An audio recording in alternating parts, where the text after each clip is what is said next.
Você já sentiu que trabalha, se esforça, até consegue conquistar algumas coisas, mas mesmo assim tudo ainda parece meio vazio, como se sempre faltasse algo? Salomão, um dos homens mais ricos e sábios da Bíblia, mesmo tendo tantas conquistas, também se sentiu assim. E mesmo tendo sabedoria, riquezas e poder, ele chegou na conclusão de que tudo é vaidade, tudo isso é correr atrás do vento. Ele inicia o livro de Eclesiastes se perguntando: que proveito alguém tem de todo o seu trabalho com que se afadiga debaixo do sol? E perceba que a pergunta não é se o trabalho é útil ou não. A pergunta é: o que dá valor a esse trabalho? Qual o sentido desse trabalho? O rei diz que geração vai, geração vem, o tempo passa, mas tudo sempre volta para o início. E tudo se repete. Não existe nada realmente novo debaixo do sol. Tudo é vão, tudo cai no esquecimento e no fim volta aquela pergunta: todo aquele trabalho serviu para quê exatamente? E Salomão ele diz que mesmo superando todos os reis que vieram antes dele, mesmo tendo muitas casas, tendo vários escravos, jardins, tendo todas as mulheres que ele queria, mesmo assim ele não encontrou um proveito de verdade nisso tudo. E aí fica aquele pensamento: será que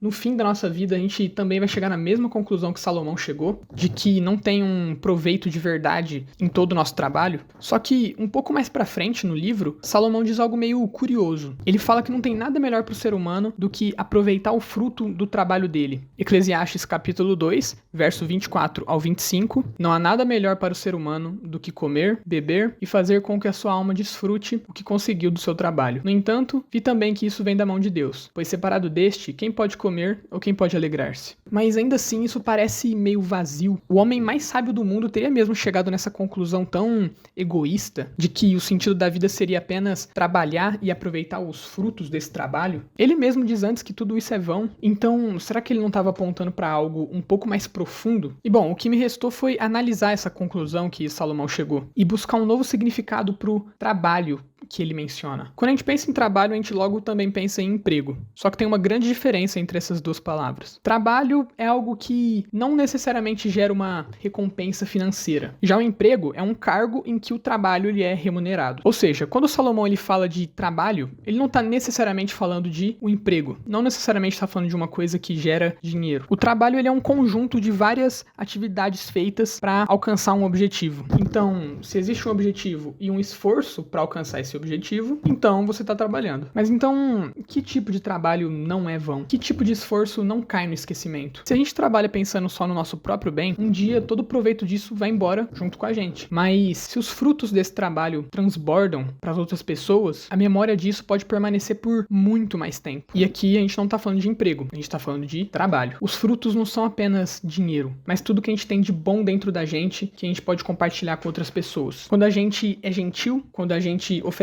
ajuda com alguma coisa, quando incluímos as pessoas no nosso círculo e principalmente quando a gente compartilha o evangelho com alguém, a gente tá sim trabalhando. E é um trabalho que gera um bem-estar para outra pessoa. E dons e bons hábitos também podem ser compartilhados. Por exemplo, quando você toca algum instrumento, ou quando você pratica algum esporte, ou faz algum tipo de exercício físico e faz isso bem, você inspira outras pessoas a fazerem o mesmo. Então você está influenciando aquela pessoa a fazer algo bom, fazer algo que vai fazer bem para ela. E algo que ela vai ter um proveito também daquilo. Eu, por exemplo, hoje só toco violão porque eu fui inspirado por pessoas ao meu redor. Eu tenho um amigo que eu conheci ele lá no Fundamental e que do nada ele mandou um vídeo, não lembro se era um vídeo ou um áudio dele tocando violão. De repente, assim, eu nunca tinha visto ele tocar violão, nunca tinha visto ele tocar nenhum instrumento, mas de repente ele apareceu tocando violão. E aí eu fiquei pensando, pô, o cara tá tocando bem e aprendeu sozinho na internet, então eu posso aprender também. E hoje eu também tô aprendendo a tocar violão. Não tô muito bom, mas graças à inspiração dele, graças ao exemplo dele, hoje eu aprendi algo que eu posso usar não só pra mim, mas também pras pessoas ao meu redor. Tocando, por exemplo, na igreja, tocando com a família em algum churrasco. Mas você viu como é que compartilhar algo que você faz, compartilhar um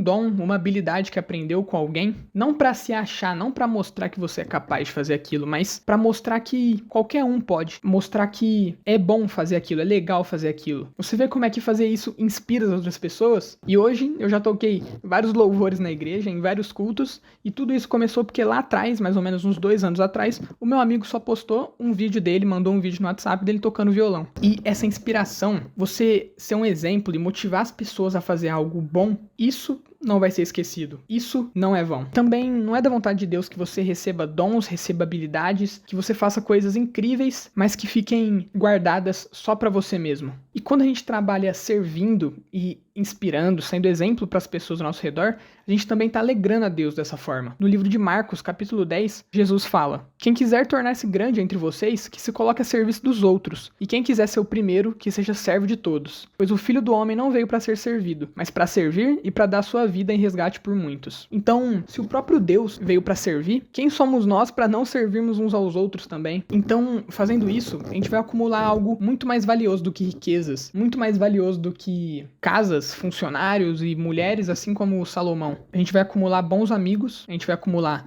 lembranças e, o mais importante de tudo, a gente vai estar agradando a Deus. E o próprio Salomão, ele fala em Eclesiastes: melhor é serem 2 do que 1, porque maior é o pagamento pelo seu trabalho. Bom, a conclusão é que a gente deve sim trabalhar para nós mesmos e aproveitar dos frutos desse trabalho, porque isso também é dom de Deus, e o próprio Salomão fala. Mas a gente não pode focar unicamente nisso. A gente tem que caminhar compartilhando tudo que a gente tem de bom com as pessoas ao nosso redor. Assim, a gente vai conquistar amigos, a gente vai deixar uma boa história, várias pessoas vão ter boas lembranças da gente, vão lembrar das coisas boas que você fez, assim como agora eu não esqueço daquele amigo que me inspirou a aprender a tocar violão e dos vários outros que apareceram depois tocando outros instrumentos que me inspiraram a continuar aprendendo o meu. Assim, se você fizer coisas boas para as pessoas, elas não vão se esquecer de você, não vão se esquecer das suas ações, da inspiração que você foi e do exemplo que você deu. E o mais importante de tudo, vai atrair mais pessoas para a presença de Deus. Então, compartilhe o seu sorriso, compartilha gentileza, compartilhe elogios, ofereça ajuda, honre as pessoas da forma como você pode, compartilhe os seus dons, compartilhe as suas habilidades, seja inspiração.